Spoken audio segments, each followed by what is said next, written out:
Hello, everyone. Welcome to our second session this week of our IBS certified negotiations. Go ahead and kick it over to Jim to get us started with our check-in.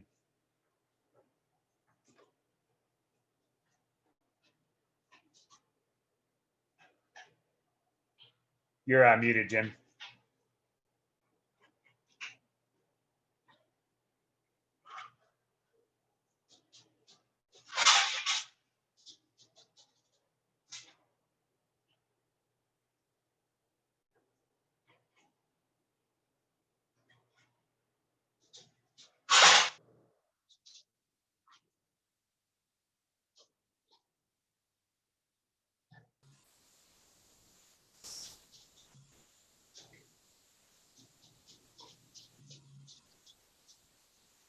Still muted, Jim, which I think you know. Looks like you're working on it.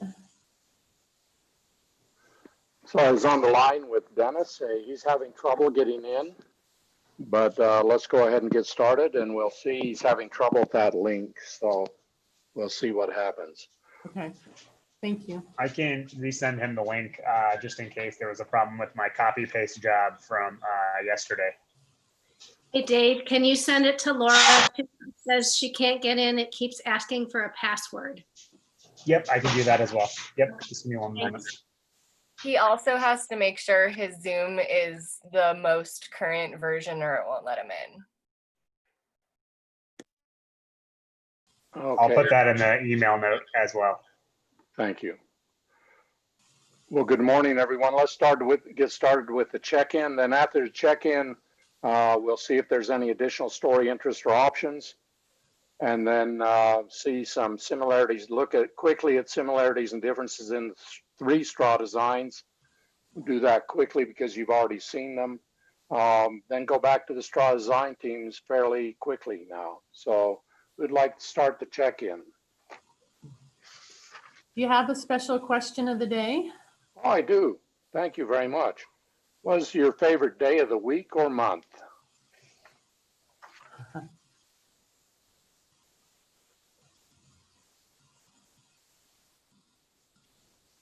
I'll start. Great. Good morning, I'm Deborah Blake, special education teacher at Arapahoe Ridge. I am doing well today. I have no time constraints, no issues or elephants, and my favorite month of the year is October. I love the fall. I'm from New England, and so New England in the fall is spectacular with the cool nights, crisp air, all of the spectacular colors. I love Halloween, and it's my birthday and my anniversary month. So October rocks it for me. Great. Shelley. Good morning, Michelle D. Rock, 3rd grade. I'm doing well this morning. I have no issues or elephants, high expectations today. And my favorite time of year season is the fall as well. I love the cooler weather. I love football. Yeah, fall. Great. Heather. Good morning, Heather Espinoza. I teach 2nd grade. I don't have any issues or elephants. I do have a couple of time constraints today. I have some folks coming over to look at my sprinklers, so I'll have to step out when they get here. And then my daughter has an orthodontist appointment, so y'all be coming on the road with me after that. My favorite day of the week, I was gonna say it used to be Saturday, but now all kind of Saturday, and I don't get to sleep in anymore because I have this 4-legged furry thing in my house now. So I don't know, they're all kind of the same now. It's kind of like being retired, but not retired. Bo. Good morning, everyone. Bo Fobert. I serve the district as Executive Director of Curriculum and Instruction. No issues, no elephants, no time constraints, expectations that we just continue to do good work. Very optimistic that we're going to wrap this up this morning. So for a long time, favorite day of the week was Friday, and then had kids, got older, and found that I couldn't keep my eyes open past like 6 o'clock on Friday. So now it's Saturday after I get a good extra rest on Saturday morning, have a little more pep, and Saturdays, especially in the fall, with a little college football and beautiful weather, that is perfect for me. Colleen. Good morning, Colleen Gardner, sixth grade math teacher, Shadow Ridge Middle School. I'm doing well today. I do have a time constraint that is part of my favorite day of the week. I have to go pick up my pottery. We've been locked out of the adult living center and didn't get to finish my last pottery class. And we're going in to get all of our clay, all of our fired things that we left behind, and greenware to try to fire someplace else. And so that I need to leave about 10 to go do that. So I'll be bringing you with me in the car, and you'll see me in my little mask as I go into the building. I have no issues or elephants. My expectations are just that we finish today and not need another day. And my favorite day of the week is Tuesday, because Tuesday is pottery night. And I love pottery. Chris. So I'm Chris, superintendent. No time constraints, no issues, elephants. Expectations is that we wrap things up and land on a solution based upon the core values I've heard articulated a lot around valuing all employees, preserving jobs, and wanting to maintain programming for kids in the very highest level that we can. So I have good expectations for today and was really pleased with how yesterday went down. Favorite day of the week for me is Friday at 5 o'clock. I'm a little bit like Bo, out of juice and probably going to bed early on Friday, but it's nice to dial down the stress to know that the next day you're not going to have to wake up with everything going 110%. Heather. Good morning, Heather Grecius, Elementary Director of Student Support Services. I'm doing well today. I have no issues or elephants, high expectations, similar to the rest of you. My favorite day of the week is the same. It's Friday, probably closer to 4:30 than 5, but for the same reasons. But I am a good sound sleeper at 8:30 on Friday nights, and I'm okay with it. Dormand. Good morning, I'm Dorman Land. I'm the local director of face-to-face education for language acquisition in the mobile classroom environment of Century Middle School. I am doing well today.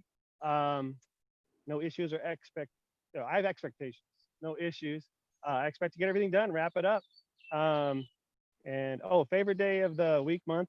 I like the last business day of the month. That's my favorite. Nancy. Good morning, Nancy Leonard, retired principal with Adams 12. I'm feeling good. I have no issues or elephants, and I too expect that we're going to wind up everything today and feel good about the work that we've done this year. My favorite, I'll say it's day and month, is about the 5th of every month, because all the bills are paid and then I see how much money I have to play with. Laura. Oh my goodness, I'm the same way. Hi, my name is Laura Leppy. I teach middle school math at Holstrom. I have no issues or elephants and no time constraints, although I am taking my computer to get fixed later, but that's later. And my expectation is that we will continue the awesome work that we did yesterday. My favorite day used to be Tuesdays because we used to have delayed starts in the district.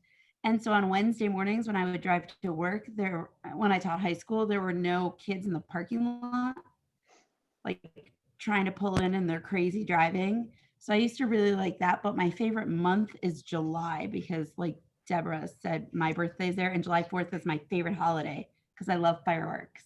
So I'm going to answer both of those options of the questions and such, because I work on the weekends. So all the days blend together, which is kind of nice. Dave. Morning, my name is Dave Lockley. I have the honor of representing teachers as the president of the District 12 Educators Association. I'm doing well this morning. My kids are still eating breakfast, so apparently I'm taking toast orders and tortilla orders. So if anyone needs something, just shoot me a text. I have similar expectations as everyone else. No issues or elephants. Or time constraints, except for when the toast pops. My favorite day of the week is Sundays. My family goes to church and whatnot, and years ago, when my children were born, we decided to make Sunday a day where we don't do anything. We don't do work stuff. We don't do schoolwork. We don't, do anything. And it's just about spending time as a family. And so that is my favorite day of the week. And then if it was a day of the month, it's the 5th of the 5th Wednesday or the 5th Monday, because every meeting I have is either 1st or 2nd or 3rd or 4th or something like that. None of them are on the 5th. So it's every night of the week, there's nothing going on. So it's super awesome. So. Marty. Marty McCarthy, principal of Thornton Middle School. No issues or elephants. I too expect us to wrap this up today. I'm excited about it. No time constraints. My favorite, it was funny, I interpreted the question differently. So I interpreted as my favorite day of the month, which is the 27th. It's my birthday in September. It's my wife's birthday in July. 27 is just an inherently cool number. 7s are always cool. The 2 adds a little bit of nuance to it. Yeah, let's get started. Laura Mitchell. Good morning, Laura Mitchell, Board of Ed, and no issues or elephants, and seems like there's a lot of agreement, so very optimistic. And my favorite day of the week is probably Saturday, because that's a day where nobody in my family now we don't have any kind of sports games anymore. My husband plays golf on Sunday. So it's the day where we all just sort of hang out together and do our family thing and just pretty much relaxed, nowhere to have to be. Darren. Hi, I'm Darren Oliver, principal at Silver Creek Elementary School. I'm doing well this morning. As I said yesterday, ready to start my summer vacation. No time constraints, no issues, elephants, expectations to wrap it up, continue the pace that we set yesterday. Favorite day or month, I would say right around April, usually when baseball kicks off, both high school, college, and pro usually. So that's usually my favorite time of year. It's been a little sad. My favorite is to watch Sunday night baseball as I iron my clothes for the week. So I don't get to watch that nor iron any clothes, because who wears ironed clothes nowadays? So that's it. Kathy. Good morning, everyone. I'm Kathy Plummer. I'm on your Board of Education. I have no time constraints today, no issues or elephants, and expectations. Again, I think we did great work yesterday, and keep it up so we can get done. My favorite month, I'm going to do a split month, is late July, early August. And that is because Lake Michigan is warm enough to swim in, and there's fresh corn for corn on the cob. And it's our annual tradition to meet as my family at the lake and have a big reunion and do bonfires and eat s'mores and all that good stuff. So that's my favorite time of year. Matt. Good morning, everybody. I'm Matt Schmidt. I'm the principal at Pathways. I'm doing well this morning. No issues or elephants, no time constraints. I share the expectations that we can tie a bow on this thing and feel good about what we've accomplished today. So I'm excited about that. Yeah, I think in agreement with some people, I think I've switched my favorite day from Friday to Saturday in recent years due to the new, maybe not so exciting Friday nights that are what my current life holds, but that's all right. I love Saturdays. I love to spin records in the morning and get a nice workout, especially in the fall, watch football and all that good stuff. So Saturdays are great. Mila. Good morning. I'm Mila Shepard, and I serve as the Chief Human Resources Officer. Doing well this morning, back at the office, looking out at the parking lot reconstruction. We're making good progress since the last time I was here last week, so that's encouraging. Just for all of you who are waiting for a parking spot at the ESC, it's coming. No issues or elephants, no time constraints. I am optimistic that we are going to be done well before noon today. That's the goal. Um, so I think I have to go with an entire month. June is my birthday month. It's also my wedding anniversary month. And for me, June is like the Saturday of the year. It's the beginning of summer. It's the beginning of some time that's a little more relaxed.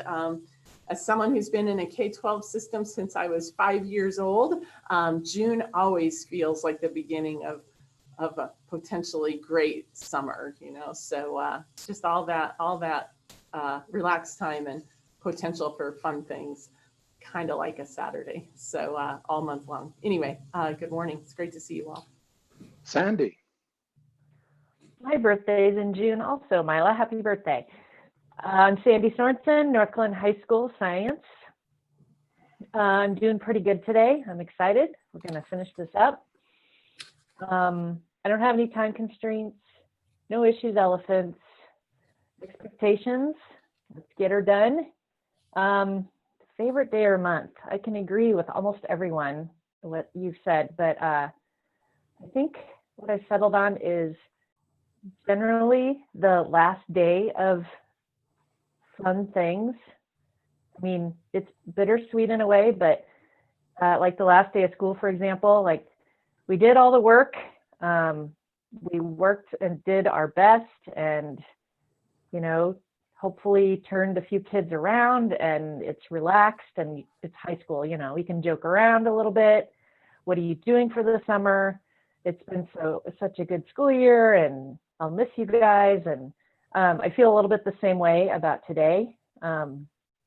It's hard work, but I like this work. So I'm going to miss you guys and, you know, all that, and on to the next thing. And we'll go forward with our next thing for the summer. Linda. Linda Walther. I'm a retired counselor teacher from the district. I am doing well today. I have no time constraints, no elephants or issues. Expectations is to get it done. And the favorite day, my favorite is the month of April. I love it when you can start to see the grass green up and the trees start to bud out, and you can just see that kind of shadow of green, and it's the beginning of spring. Allison. Hi, Allison Alter. I'm social studies teacher at Horizon High School. I'm good today. I'm waking up. I already had coffee, but I'm having more coffee because the first one didn't work. No time constraints, no issues or elephants, expectations, just to get this work done and hopefully maybe end a little early. Favorite day or month? I would also have to go with probably June. I associate summer with adventure and no responsibility. So usually in June, like the second school's out, I'm packing for a trip. Last summer I was gone for 6 weeks. Usually we're gone for about 3 or 4 every summer. So not getting that this summer, but we're still gonna do like some road trips and a lot of hiking and backpacking. So summer is adventure time. Teresa. Teresa Barajas, assistant principal at Northglenn Middle School. Doing pretty well. I'm kind of like Allison. I keep yawning, so I apologize. My coffee has not kicked in yet. No time constraints, no issues or elephants, expectations, really just to get stuff done. I felt like we had great progress yesterday. Favorite day or month? Saturday, I love Saturdays. I'm a runner, so I get a long run in on a Saturday. And I kind of like July because every July, a group of friends and I, we do a 100-mile July challenge. So running 100 miles in July. And so every year when we start that challenge, I get a little nervous, but I know we can accomplish it. So I'm pretty excited. And if anybody wants to join, let me know. And I still don't believe, I believe Dennis has not been able to join us yet. So when he is able to. He is actually here. Oh, great. Thank you. Dennis. Hey. Good morning. Sorry, yeah. How's everybody?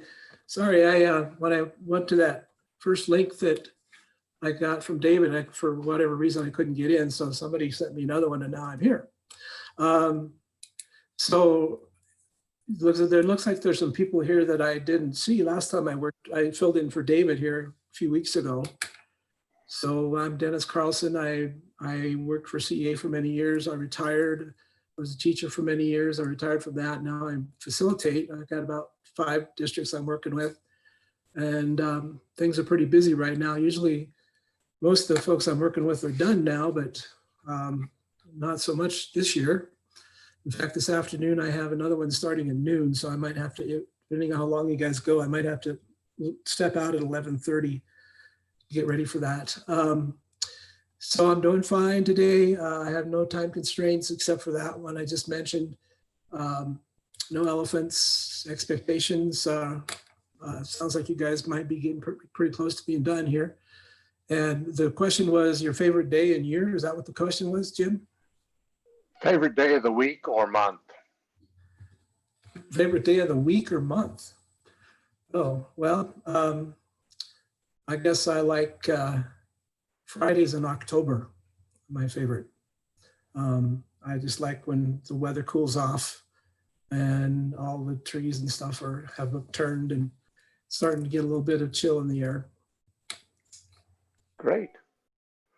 I'm Jim. I'm one of your facilitators. I'm doing well today. I don't have any time constraints. I think now no one is missing. And Dennis, the people who are new to this Zoom session are IT support people. Adams 12 has some great people throughout, and their IT department is especially strong. Don't have any issues or elephants. Expectations are we're going to finish and be in good standing with everyone. Favorite day of the week is for me or month is about 3 hours before the end of the day that precedes the day I'm going to gain control of my schedule. It's been a great feeling to have more control of my schedule. So next point was any additional story interests or options that we ought to add. If you have something additional, raise your hand. So hopefully everyone's in the shared drive and they're in the document called Comp Charts. Thank you, Mila. Yeah, and that's where we've got our running list of story and interests and options. And then the 3 straw design groups are keeping notes at the bottom of that. So that's our working document for today. So I was not able to get into that either, that link that I got that said Outlook. I'll send it. I'll resend it to you right now, Dennis, and hopefully that'll help you. Okay, thanks. Seeing no one has an addition to make, let's look at the 3 straw designs. I know they're not finished, but do you see some similarities or differences you'd like to mention?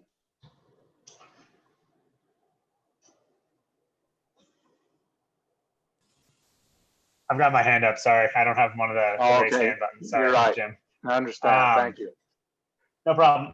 So one thing that I noticed that all 3 groups do is all of them are working towards addressing, replacing the 2 cohorts of certified employees that were hired during the 2 years that we moved from having 10 years of service credit to 6 years before moving back to 10 years of service credit after the mill was passed a couple of years ago to support moving the years of service granted for new employees to 10 years. And for the record, those 2 cohorts were the group of people hired in 2017-18 school year and the group of people hired for the 2018-19 school year. Those are the 2 years. Thank you. Yep. Anyone else? So do you need 30 minutes in your straw design groups? 20? What do you need? Can we maybe start with 20 minutes and see how folks are doing when we come back? And and then perform a similar exercise to see where the groups are, where there's some coalescing. Yeah, and I think we were feeling like maybe the straw design groups weren't really finished. What we'd captured here were the notes that just get something down. We were running out of time. And so our assumption this morning is that we're going back to straw design groups because we just need to kind of finish to buff these things up, to just see if sleeping on it for a night has changed anybody's thinking about any of this. And so then, yeah, so just to be clear, I think that was the assumption we're heading in with this morning. So I'd ask you to go back to the document and make sure you go through your straw designs and edit them, add to, delete as you feel, and make sure that's done before you come back in the main room in 20 minutes. And Roddy, Hey, Jim? if you would give it, yes. Jim, I think there's one more like similarity between the three groups. Every one of them talks about that uncertainty of October count and the passing of bills and that kind of thing. Their solutions are all different, but we all talked about having to come back in January to do some kind of work. Thank you, Colleen. Anyone else have? Dorman's got his hand up. Dorman. Colleen said what I said. Everybody sort of has a January check-in for fiscal purposes. Okay. Anyone else? And I think everyone's talking about a step or steps and lanes. When I say step, I think steps and lanes, but I think all three groups are contemplating that in some form or fashion. Okay. Anyone else?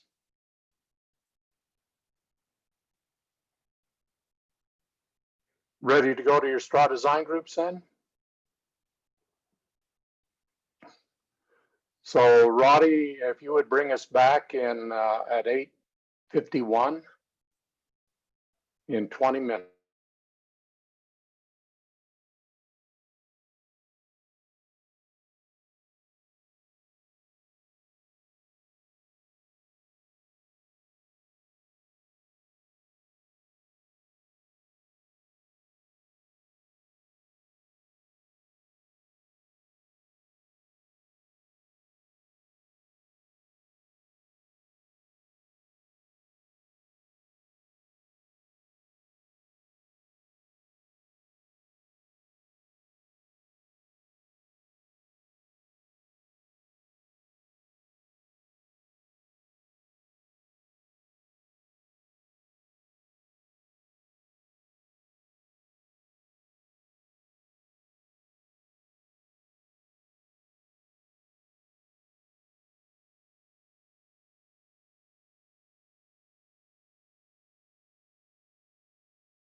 Okay, we all back?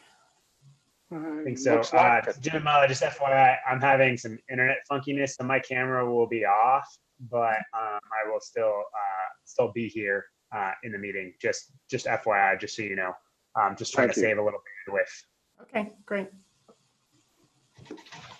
We'll know that you're not off, making more cinnamon toast or something. Well, I'm in the kitchen today, so I could actually be doing both if I really needed to be. Nice. Person of many talents. Let's call Grubhub to get that order delivered. All right. Are we ready to share where we're at? So team one, Dave, did you want to share that today or do you want someone else to? I can.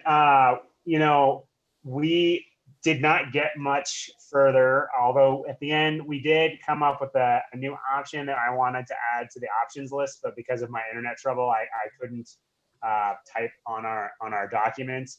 We hadn't worked through if this was a good idea or the best idea, but we wanted to add it to the options list.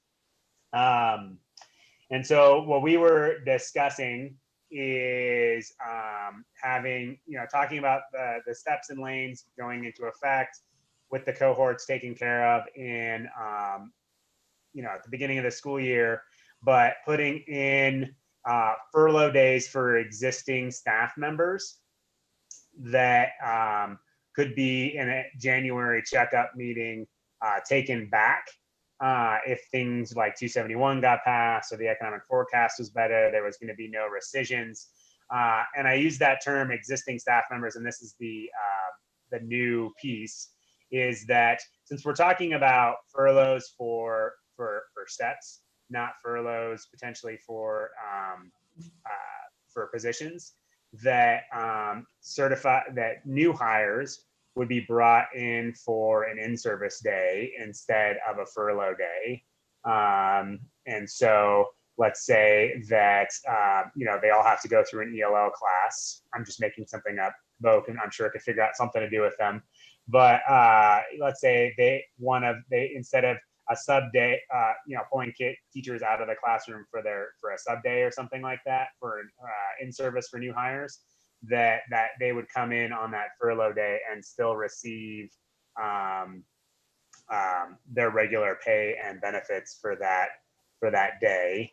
And then anyone doing the instructing for that course would just designate a different day in the month for that to be, quote, their furlough day. I was explaining that's basically what Jamie and her staff have to do, because not all of them can be out of the, not in the office at the same time. They all have to designate their 2 days a month somewhere in the calendar and rotate between themselves. But we hadn't talked through all the details of whether or not we thought that was a great idea or whatnot. We were just kind of sure noodling through it at the end there.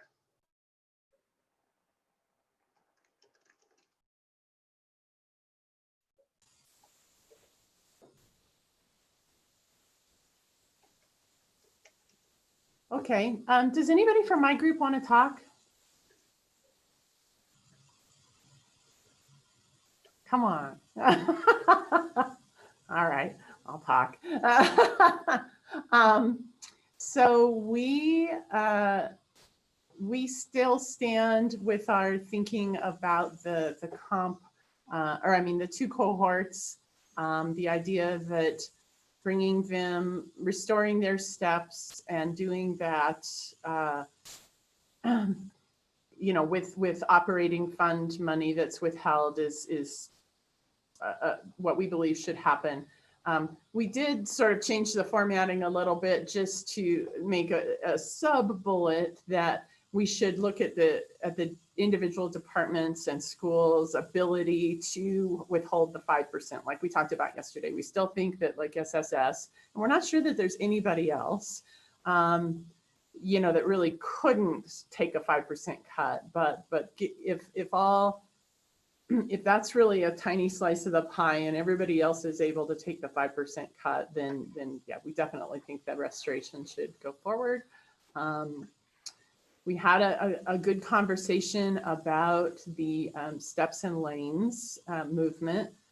We have this outside of the box thinking that gives us a little bit of a hedge against the possibility that things really go more poorly in the fall with our budget scenario. And several of us are just feeling very uncomfortable with encumbering one-time money for ongoing expense. But we also did talk about the fact that we spent a lot of time last year talking about the promise that steps really represent for our teachers and our other employee groups too, and really wanting to preserve that as a structure, and that many of our redesigns on our salary schedule really were with the idea that we could keep the step promise every year. And so we really hate that 1 year later we would have to not fulfill that step promise. And so I think everyone in our group could be not thumbs up on giving steps and lanes because we feel like it's financially troublesome, but at least thumbs sideways on that. But we would like some consideration of this sort of this out of the box thinking around first semester, just paying teachers a stipend at one time and then assessing where we are before we give the ongoing expense of the steps. So I think that's where our group landed. Team, would you add anything to that or correct me on anything?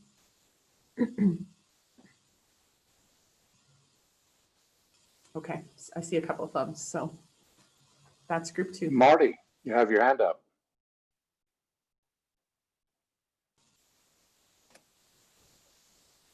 I just want clarification around the 5% from operating. Like, is that something, like, if we're talking about where it's coming in operating, is that something we would want to put into language? It seems to me that, you know, if we agree to spend the money, we're agreeing to find it. And wouldn't it make more sense to let that be up to the discretion of maybe the superintendent and whoever else is in charge of budget? Yeah, So absolutely. We would not put that into language. Yeah, I would agree 100%. And that's what I was sharing with Marty. Like the specific number, the departments, that should be up to the superintendent to figure out where it all comes. I would hate to put something in language that people would be like, well, you said you were going to cut 5% from all these budgets, and this budget did not get cut 5%, and you know. You can't see me because my camera's off, but there's was a lot of finger wagging about that. And so, you know, I think we can all agree whether it's in concept or whatever, but as far as what actually goes out for ratification, that's up to the board for budgets and the superintendent's office. Right. And I don't think we intended that this would be contract language. We just wanted to surface the issue, the concern, since we had this kind of representation here and we were able to talk about it. Kathy. So we did have a clarifying question to ask about what has already been taken from budgets, and is this a 5% after 10% already given to departments, or is this I guess how far have we gone into department budget cuts already? And is this, you know, will this result in a total 15% cut? We just didn't have a good sense of where we were with amounts that budgets have already been cut. I'm happy to answer that one. In terms of 2021 school year, no budgets have been cut. What we did this spring is in terms of 1920, these final 3 months, we did an 80-20 split where we took back 80% of the remaining funds within each school and department budget, allowed schools and departments to keep 20% that was remaining. And at the school level, we've used some of that 80% take back to invest in staffing and filling in gaps and holes in building budgets for 2021. So if you're short if you can't make your budget work to support a 0.2 GT person at Coyote Ridge for 2021, we've used some of that money saved in the 80% to allocate that out so people could be able to provide that staffing. And the same sort of approach with other gaps in terms of building budgets. So we've done that work. We've taken nothing back from anyone for next year, for 2021. We've talked fairly extensively with principals and other groups for the last month to 6 weeks about a placeholder idea of taking 15% of operating budgets, school and departments, for 2021 in lieu of making staffing reductions, programming reductions.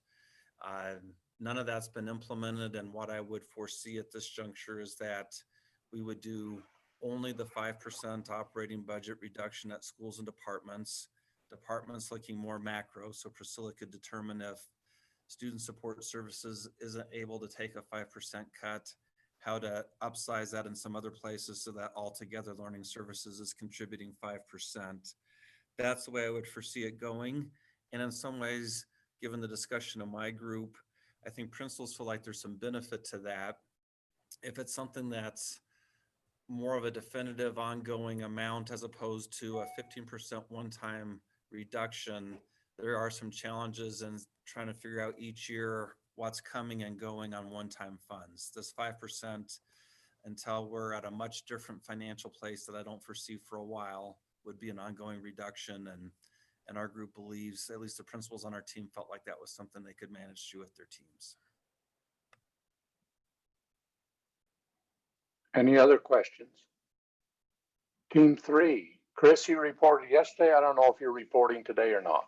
Yeah, I'm happy to do it again, Jim. So we talked about this 5% issue for a while in our team, and principals, I'll look to Matt and Oliver, Matt and Darren, if I misstate this, but they believe that was something they could manage through and work through with their teams. And again, they felt like there was some upside to it being a predictable, ongoing amount less to work with than a bigger whack that might be partially reinstated the following year or not.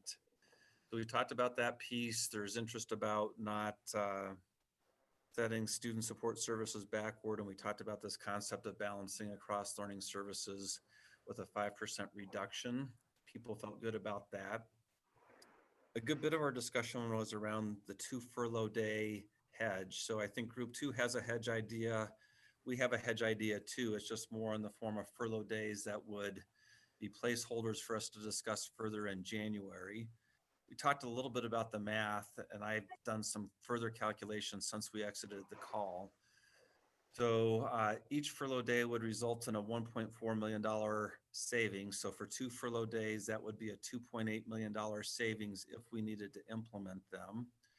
The 2 main things that I think a furlough day hedge helps us address: one is the possibility that our enrollment comes in lower than currently forecasted. The other is to hedge against a possible mid-year rescission. On the enrollment piece, at $78.78 per student, a $2.8 million hedge in 2 furlough days, in terms of absolute dollars, would allow us to be 355 students short of what's currently forecast. So we're currently forecasting a 680 student reduction. With that, we could increase it by another 355 and still be able, through furlough days, to make up for the revenue that would not come in if our count is lower.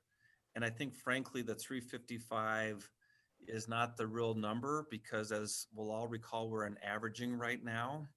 And when you look at some of Susie's charts, what she'll show is that if we decline by another 680 students for 2021, the budget impact because of averaging is about 234 students.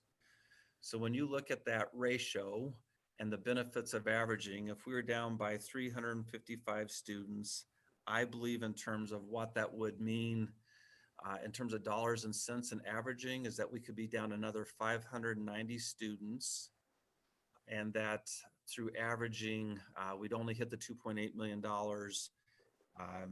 if we were down by 590 students. So if you add the 680 students that are currently in our forecast, and another 590 students that would be reduced down and chew up the 2.8 million. That's a decline of 1,270 students from where we stand in current year enrollment. That's a fairly meaningful hedge. We had some discussion about should there be more furlough days considered. I think as we talked about it, that feels like a pretty good hedge against enrollment declines for next year. None of us has a crystal ball, but 1,270 kids down is a lot compared to what we've seen in the past. The other way that you could use those dollars is to hedge against a major rescission. And my belief is that at $2.8 million, that would cover us if there was a rescission of $60 million for K-12 or less for 2021. So that just translates it into dollars and cents. So I think all things considered, we are still feeling pretty darn good about our straw design and having that not unduly pessimistic approach and not unduly optimistic approach, and that we have some hedge in there if enrollment or rescission were to come our way. Others from Team 3. In on that, looks like Matt's thumbs up, and Deborah, thanks.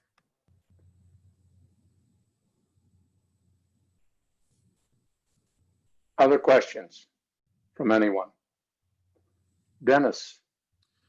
What are you guys referring to when you talk about cohort? What is it? What is the cohort? Mila, do you want to answer that one? Yeah, Dennis, we did elucidate this at the beginning of the meeting, but you were having tech issues. These are the 2 years of people that were hired in the year 2017-18 and in the year 2018-19. We had adjusted our years of service credit granted down to 6 years only instead of, prior to that, it had been 10 years of service credit. And after that, it was 10 years of service credit. And we have this little window of 2 years, 2 cohorts of teachers, and it's 135 people right now in our system who were hired with fewer years of service credit than their colleagues on either side of them. And so we, for 2 years now, have been talking about the desire to grant them the years of service credit that they've earned and bring them up to the level that their colleagues on either side of them are. Thank you. Yeah. Any other questions? Do you want to go back into your straw design groups now?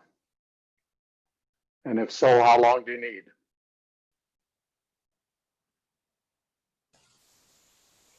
I think one more time in a straw design would be beneficial for people to look at their different plans and see what of the different options people have presented make the most sense to them. And then after, say, 20 more minutes, we come back, look and see if we've gotten any natural coming together of the plans like we sometimes do. If not, then, you know, Mila, Chris, and I can talk about whether we need to do a reshuffle of the groups or whether we need to do a different approach to kind of pull us together.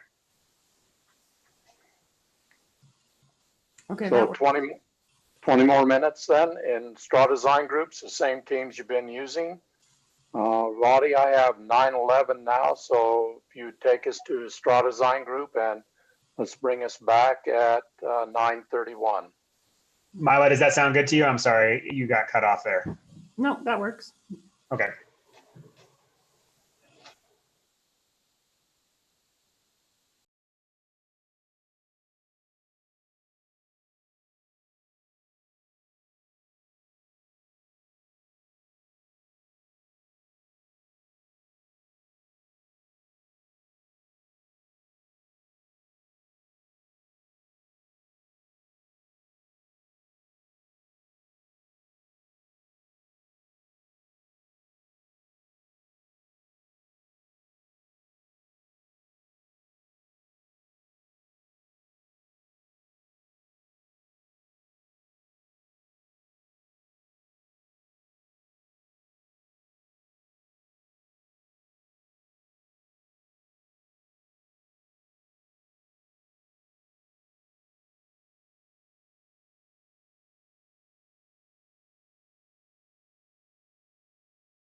Okay, I think we're all back.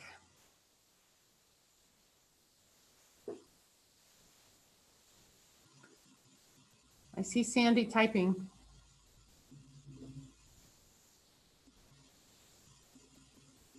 Almost We ready. had some last minute under the wire work that we were doing.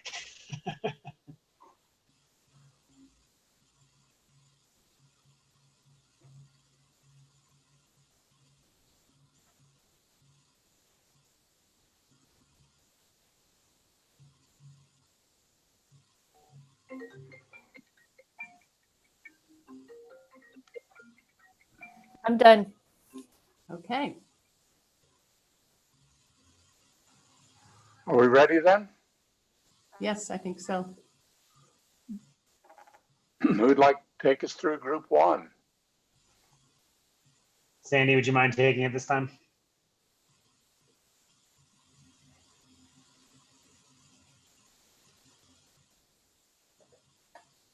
Sandy, you need to unmute.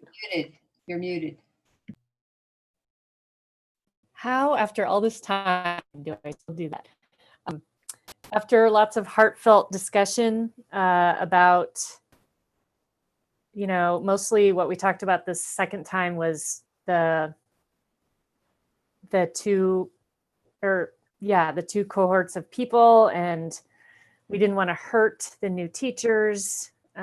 We just wanted to do whatever we could to make sure no one loses something. So we're sticking with the taking furlough hurts new employees, existing employees take the furlough, new teachers have a PD day or something instead. And then we were looking at group three's list, and we saw everything else we have was pretty much what group three had. So we went with that plus our bullet point up there. Anything else, group one?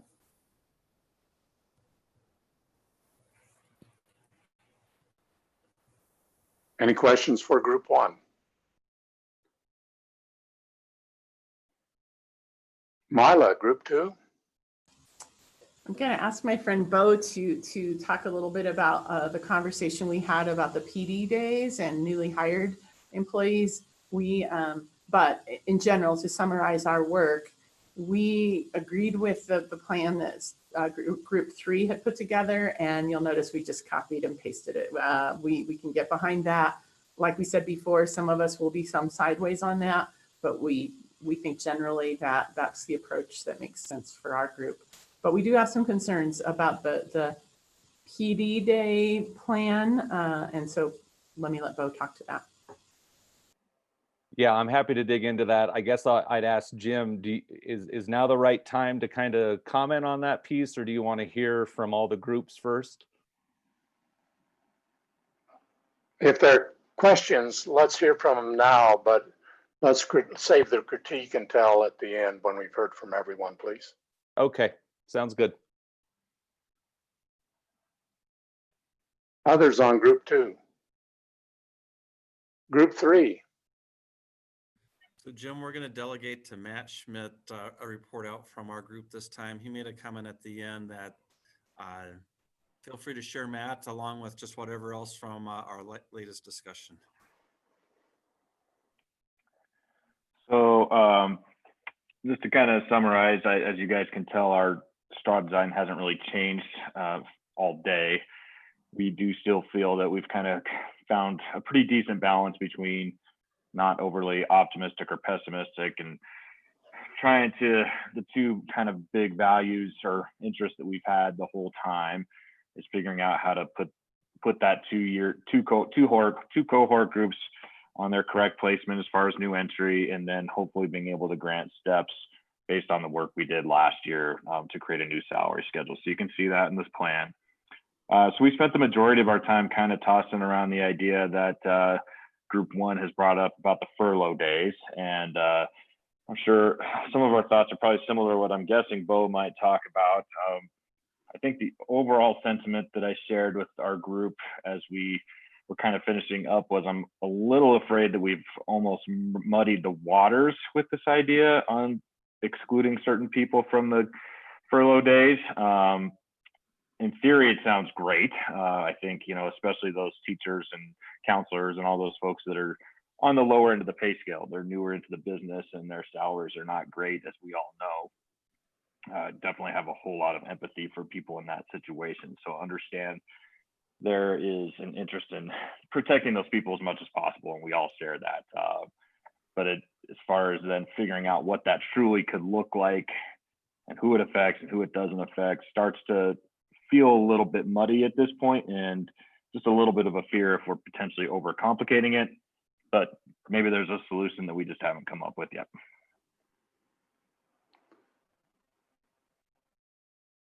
Anyone from team 3?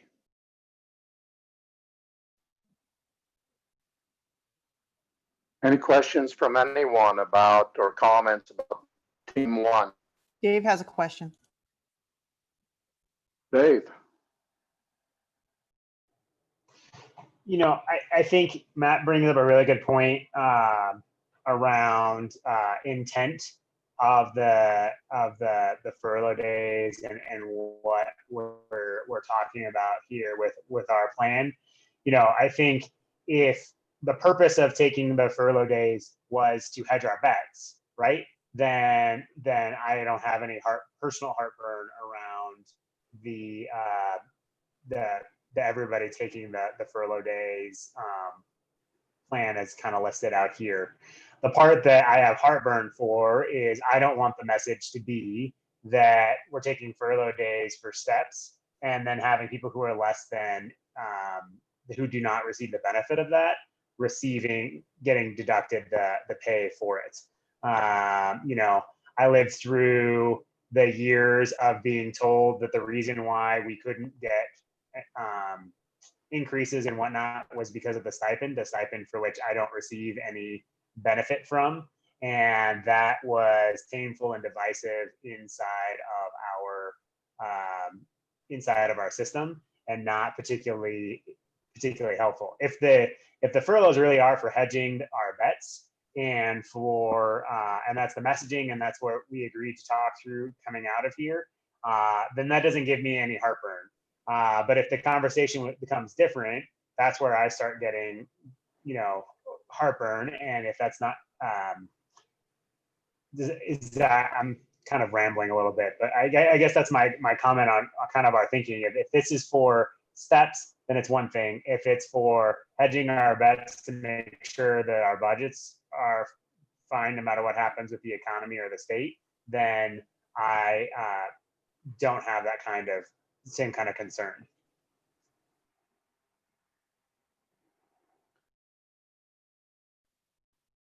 Bo, you had a concern? Matt captured the essence of it. I do think it muddies it. I also think that as presented, it creates this this communication that professional learning or being at work is a box to check, a piece to do. I don't quibble, and it's absolutely true that furlough days do unfairly burden people early in their career. There's no doubt about that. The math bears that out. I do not think the solution is here's an opportunity for you to get some PD. I champion with my team all the time that we have to take into account a lot of different factors when thinking about what effective professional learning is, and where you are in your career is way down that list. What you teach, where you teach it, there's a lot of relative and important factors to that, and to simply scoop up a group because they're early in their career, we do that. It's called induction, but to add it into other places to me is disingenuous for those people, unfair to those people, and is not the right way to solve the inequity of a furlough day. Matt. Yeah, listening to Dave, I think it is all about the messaging and how we're talking about it. Dave, I completely agree. I think when we all first started talking about the furlough days, we were definitely talking about hedging, the economy. Our per pupil count was a big one, wondering if it's going to go lower than we think it's going to go. And so I think that's what it's all about. As much as anything we do is rough on younger teachers, and that stinks. That just does. I don't like it. I've never liked. That's how the world of teaching is. But hey, this system was in place way before I got here, and I've got a pretty gray beard. So I do think it is about the messaging, and I know in our group at least, starting way back in yesterday, it really was the hedging piece and what's going to happen with the election, what's going to happen with the economy over the next 6 months, and of course, what's going to happen with our pupil count. So I think that's what, Dave, it's a really good way to frame it and how we think about it. Dorman. I was just, it's the same message as Matt. In our group, it was nothing about steps. It truly and actually was about hedging, not knowing the future of our fiscal situation. So it truly is about giving us some space in case the fiscal situation does not improve. It's nothing about steps for our group, for group 3. We definitely was all about the hedging for fiscal, just so in case we get some fiscal problems, we have some room to wiggle. That's exactly why we put them in there, in my opinion. Other questions, concerns, comments?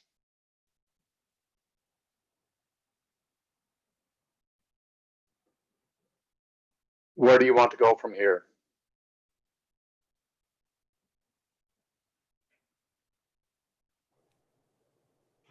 Dave. Oh, go ahead, Mila. You're fine. Sorry.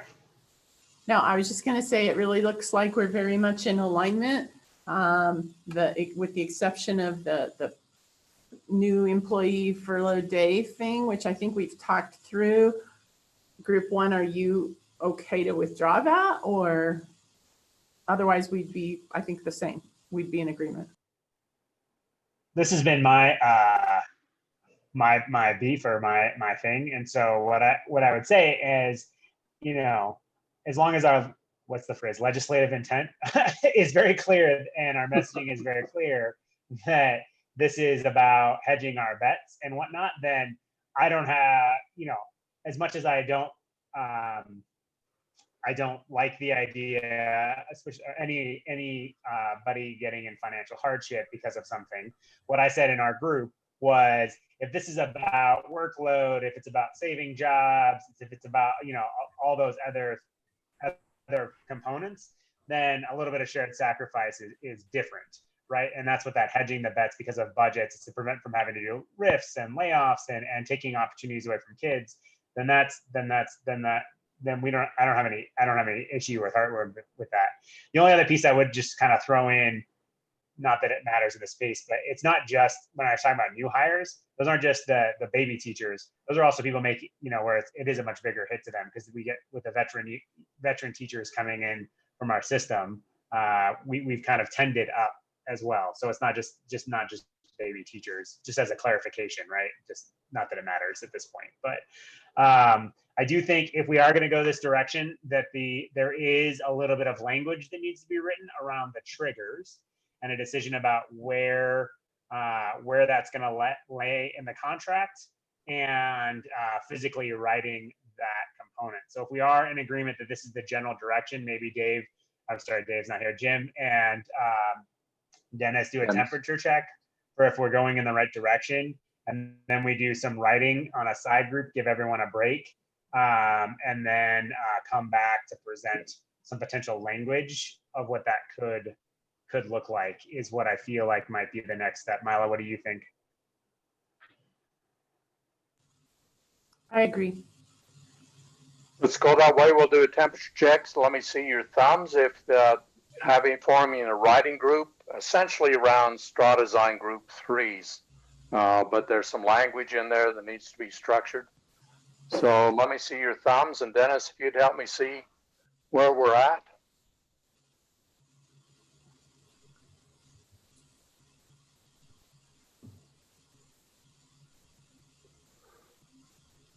Thanks, Marty. I couldn't see you. I see everybody's thumbs up who I can see on the screen. I can't see Roddy. I can't see Heather E. I can't see Tom G. I can't see Laura or Sandy. Everybody else's thumb is up. Okay. Yeah, Heather might be, she had some personal business she's coming in and out of, so she may not be actually on right now. And Roddy and Tom are our RT folks, so they don't get to vote. Here's Heather. And Just got Heather. back. Sorry. What are we voting on? I missed that part. So if you want to just take a pause, what we're talking about is adopting, or at least commissioning a writing group to put some language around straw design group number 3, if you want to look in the doc about what that says. So I need 2 people from each team. That's how we've done the writing groups before. Colleen and Matt, would you be good from team 3 to be part of that exercise?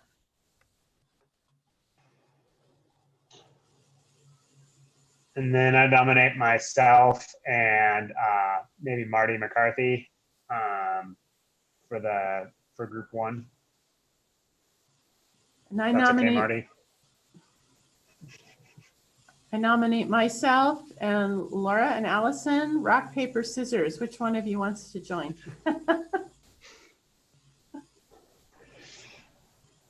Because I think Shelley is still offline, right? Yeah. Laura, do you want to do it? You like wordsmithing, or do you want me to go? I will totally do it if you are okay with that. Yeah, I don't care either way. But yes, Yeah, I will go for it. Okay. So Laura Leppi. Yep. Roddy, if you'd make a group for us. Laura Leppi, me, Dave Lockley, Marty McCarthy. And then from group 3, is it Matt? No, and yes, and Colleen. Colleen. Thank you.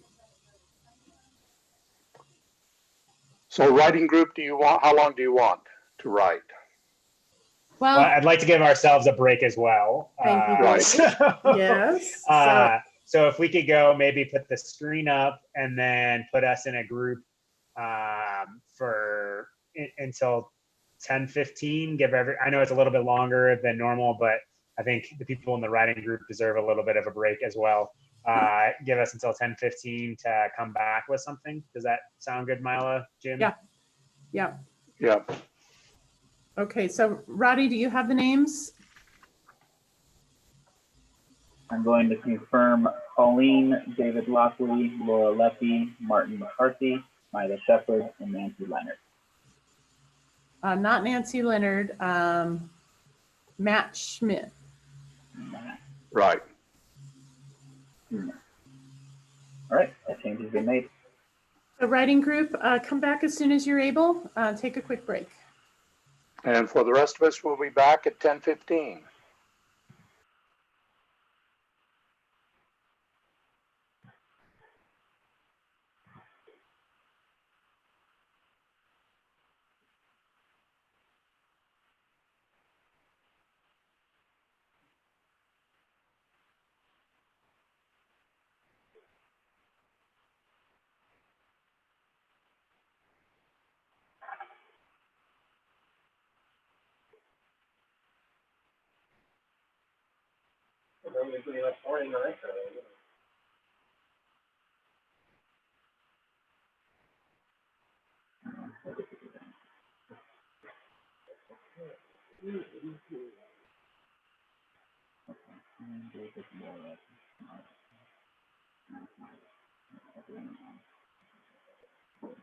So you just put them in separate rooms?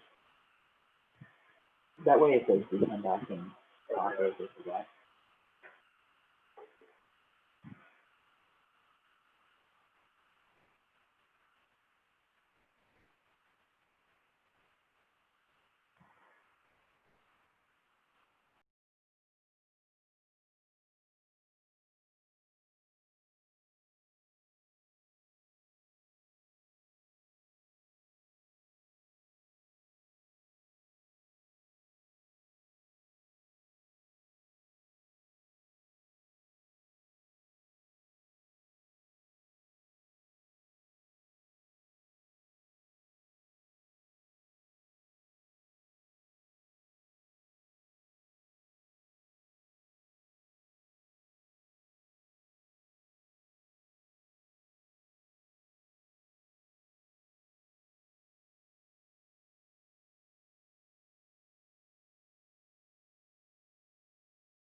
Hi, all. We're just midstream, and Roddy, give us another 15 minutes until 10:30.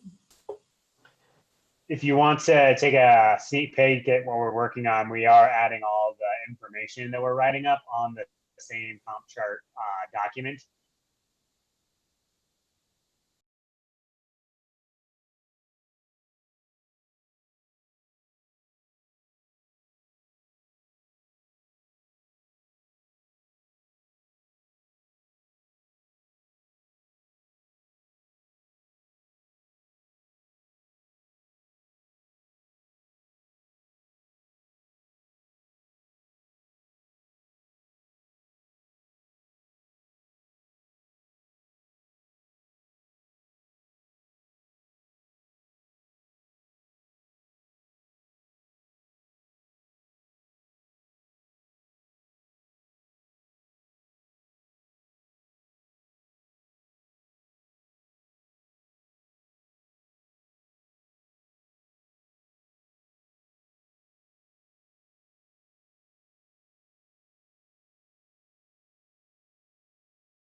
We're back. All right, we're back. Molly, do you want to take us through or do you want me to do it? Yep, no, I'll take you through. So it looks like most of us are already in the document titled Comp Charts.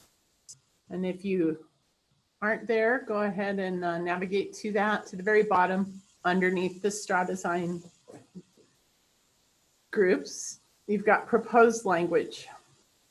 And so we think that our agreements are appropriately addressed in the changes we've made. And remember that our pattern is to use capital letters whenever we've got some new language. So we haven't done any strike throughs to existing language. This all lives in Appendix A, which talks about pay. Marla, just the one, there was a number, there were numbers that couldn't be capitalized, so I highlighted those just to call those out separately. Great, thank you. So we have made the corresponding date changes to update to the 2020-2021 school year. So in Appendix A, item number 3, we've got this, this item that's titled Experience Credit for Placement on the Salary Schedule.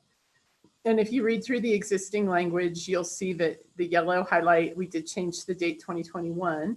Oh, actually, Dave, don't change that because that's when we initiated the I missed that. We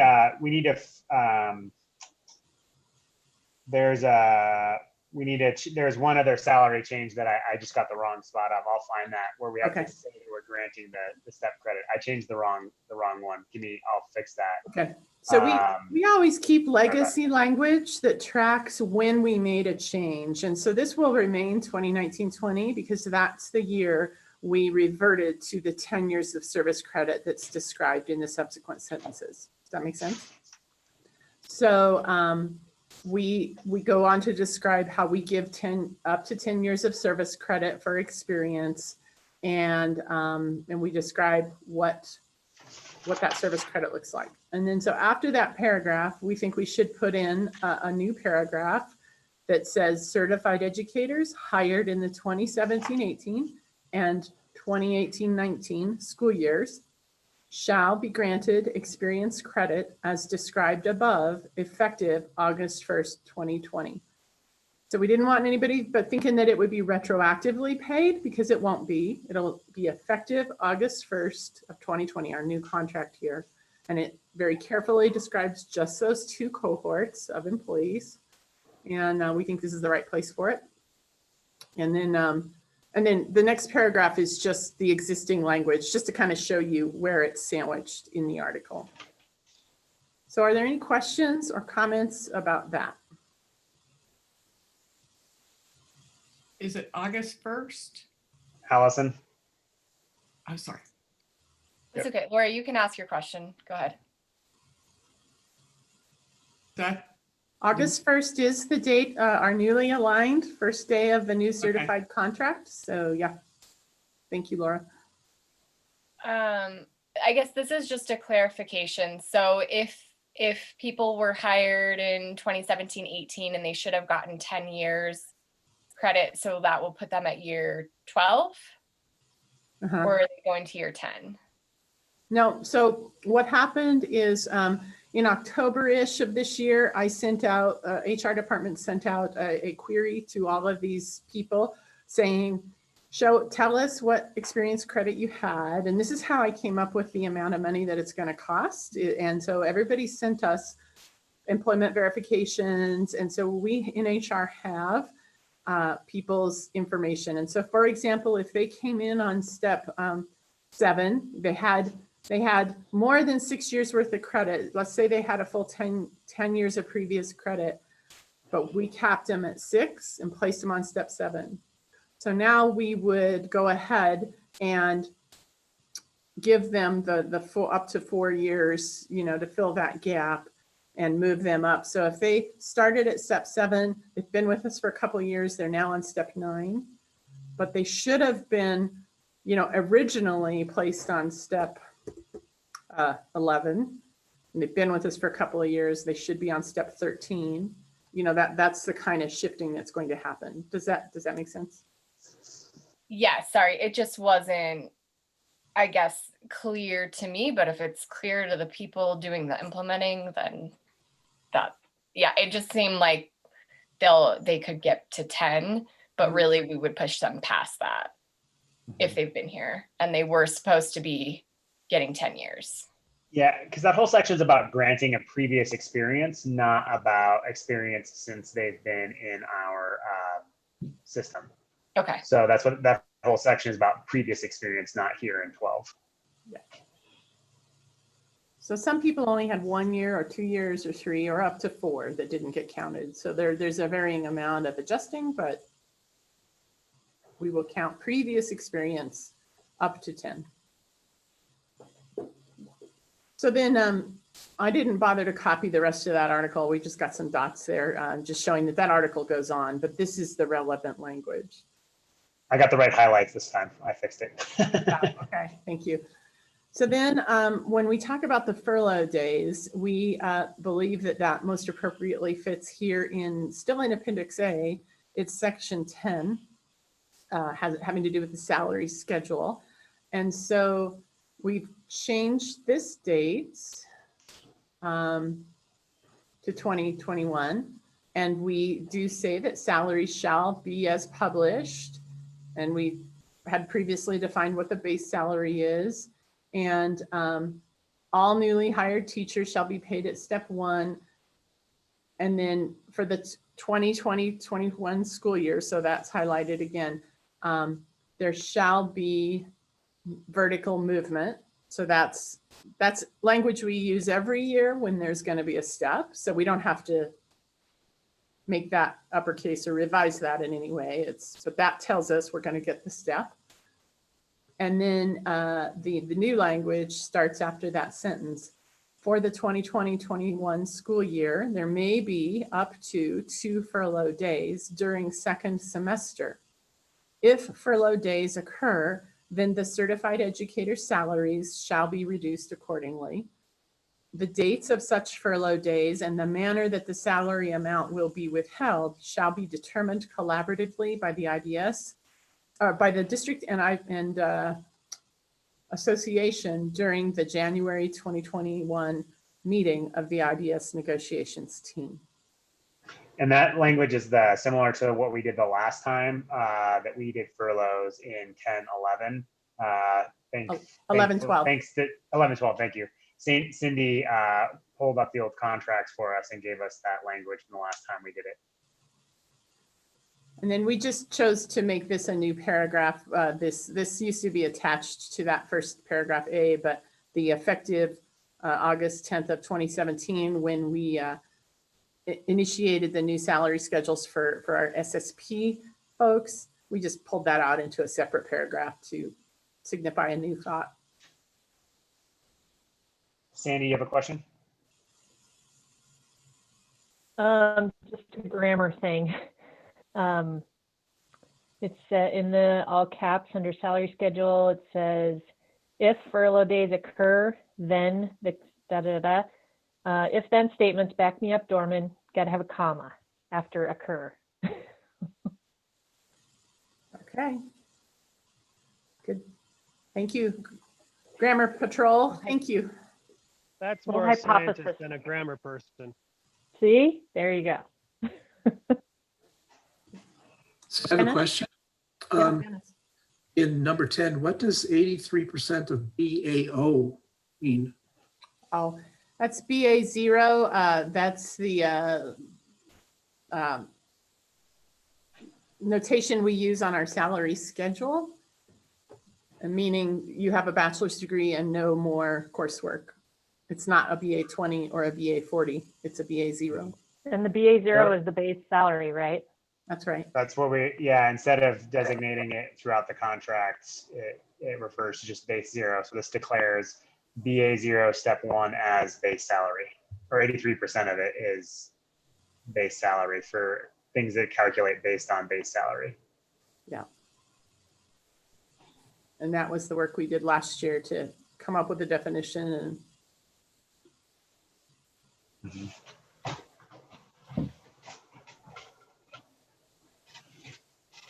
Other questions, observations, concerns?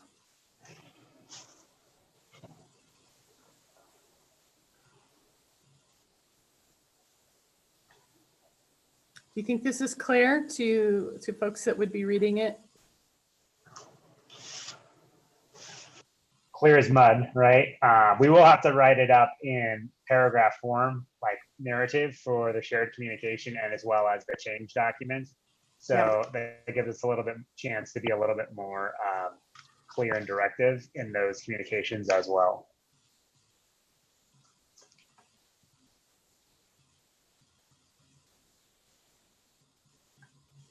And I would propose that Dave, you and I stay on the line. We'll write that shared communication. And we could either have the group come back at 10 or send it out in an email and just get any corrections and then get it sent out this afternoon. Colleen, you have a question?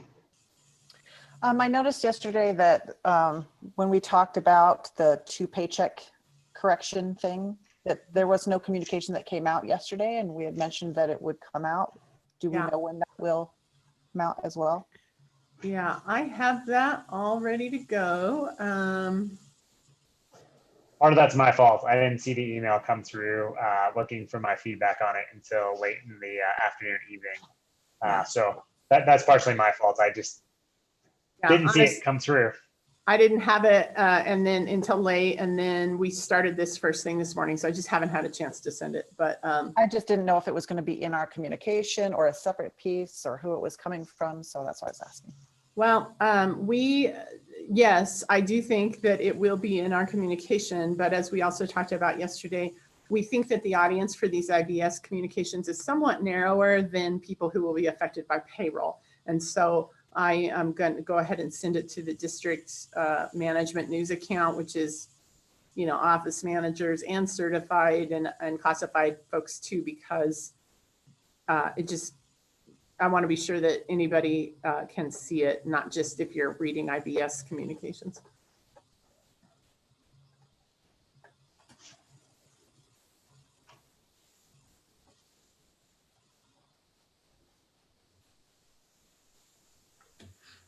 Are you guys ready to get consensus on this? I think I am, and I'm not hearing any other questions.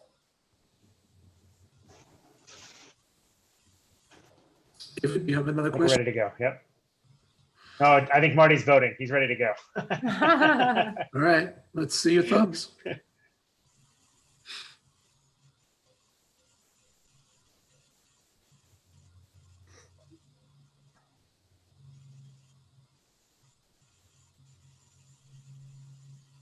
Wow, way to go. Woohoo! All right. Jim, you want to bring us home here? Jim, you're muted, buddy.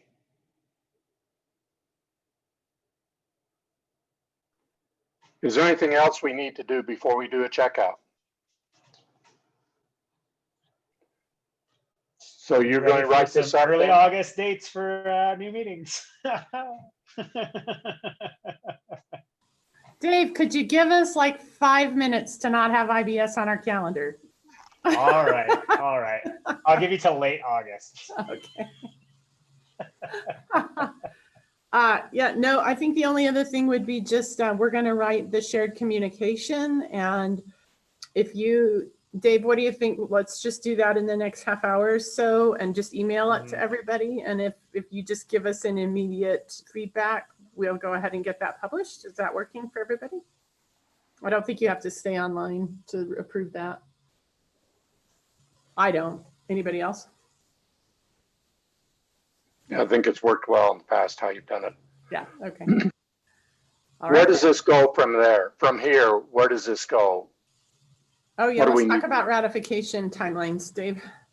Yep. So what I'm going to do is, now that we have the language, we will finish up the language and the change documents. Once those are done, then I have the ballots ready to send out. I just have to send that out using our final language. And then it will close 1 week from today for members to vote and ratify, with the intention of, as long as members vote to ratify, to present the ratification vote on the 24th, I believe, Chris and Kathy, to the Board of Education. Do I have the wrong date? Yeah, we moved it to The 29th. The 29th? Okay. So to present to the board on the 29th then. So either way, ballots will be open for 1 week. And then I'll certify the vote, give the inform everybody, and then present that to the board on the 29th.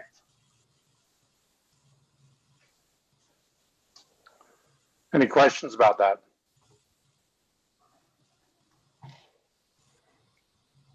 Are we ready for checkout then?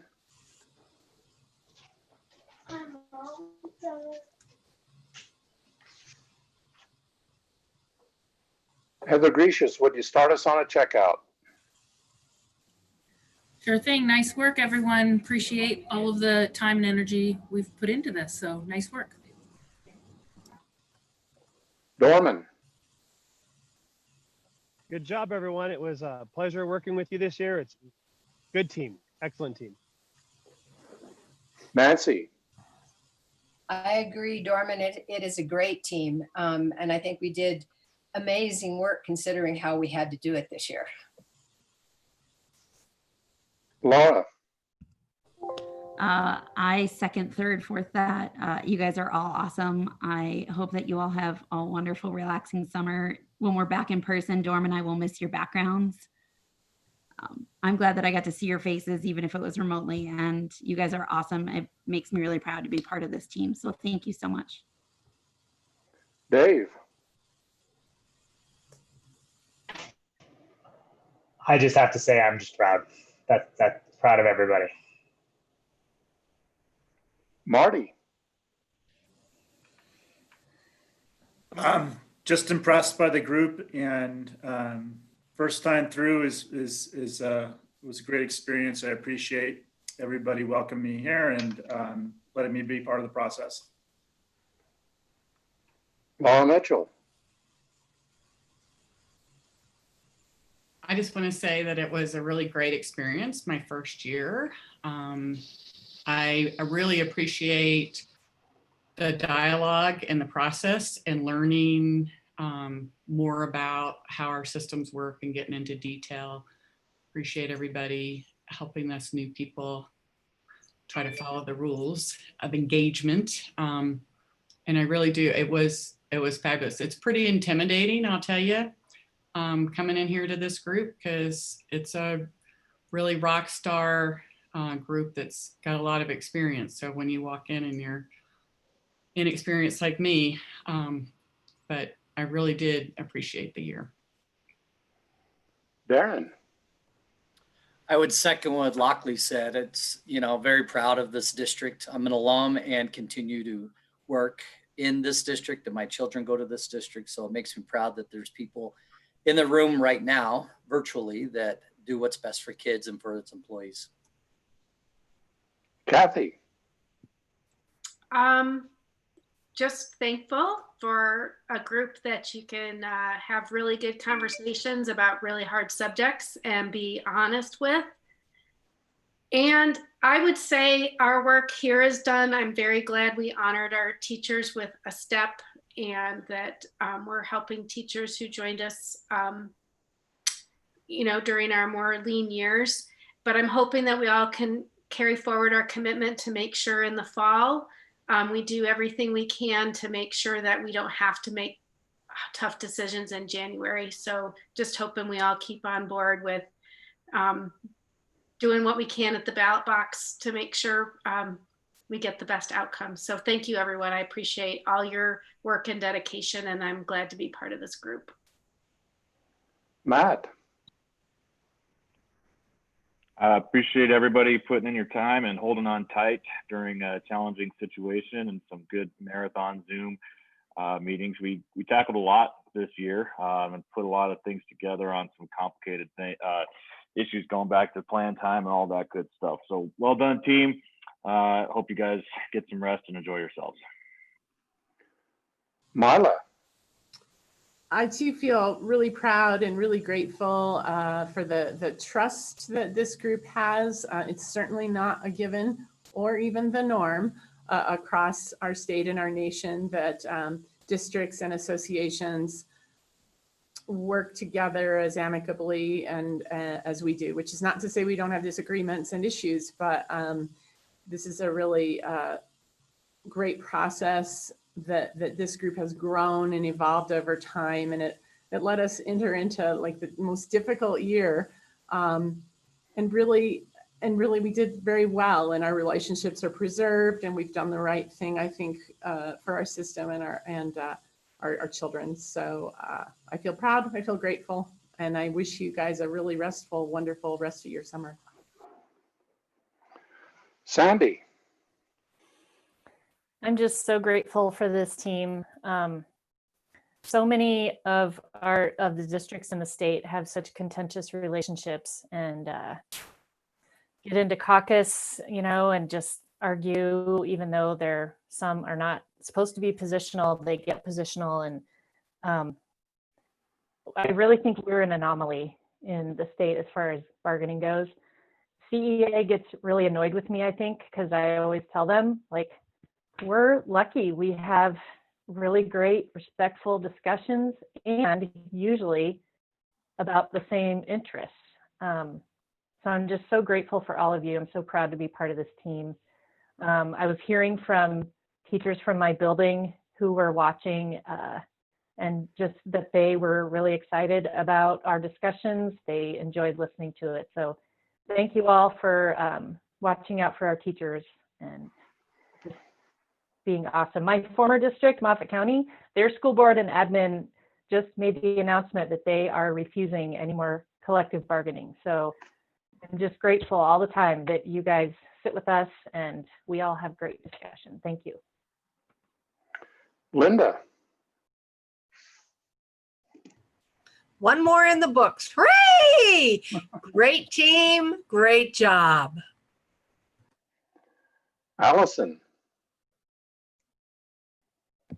Yeah, I just thank you all so much. It's really awesome to be in a room full of people with very different ideas and perspectives, and to be able to share those and say them and hear it without people getting angry and upset. It's just, we really are here to like share the different perspectives that are present in the district. And I think we do a great job of listening to each other and coming together and finding really creative solutions. And I'll just say, like, it was rough. It was a little rough there for a little bit, but we made it work. And now I can, stop having anxiety. Teresa. I want to say that I had no idea what I was entering this first year with IBS, but it's been definitely an adventure and a new learning experience for me. And I appreciate each one of you. It definitely gives me lots of perspective on the work that we are doing for students and for staff. And I am glad that we can work together and respect one another and honor each other's opinions without getting tense or upset. So it's been a great first year, and look forward to the upcoming school year. Deborah. Yeah, I think it's been said much more eloquently than I can. So thank you. It was a long year. It was a hard bargaining session through Zoom, the new format, but we got a lot accomplished, and I appreciate the hard work and the dedication from everyone, especially after hours. Have a great summer. Thanks for everything. Michelle. I'm just grateful for the work that we do. I think it makes our schools and our communities better. And I know that our efforts don't go unnoticed, especially by our staff. So I'm just grateful. Heather. Yes, thank you, everyone. Great team. We did a lot of good work. So yay, it's summertime officially. Bo. Being called to this work is not easy. I mean, representing people other than yourselves and embracing a perspective that's often much larger and perhaps different than your own is the epitome of service and leadership. And this team embodies that really well. And so it was nice to rejoin. There's lots to be proud of. And I echo the sentiment. I hope everybody gets some much deserved rest and relaxation and rejuvenation because the season ahead, I think, will be as interesting as this one we're leaving behind right now. But thank you, everyone. Colleen. Let me know if you can hear me or not, because you're all black screens on my screen. I'm just grateful for the IBS process. I know other districts struggle and we take a lot of heat for continuing to do IBS, but it works so well that I wouldn't want to do it any other way. I was on the positional teams before and I like this much better. And I'm grateful for Zoom, I got to tell you, because we could finish this work instead of putting it off. And so I'm grateful for both those things and all of your hard work, and you newbies, yay. Good job.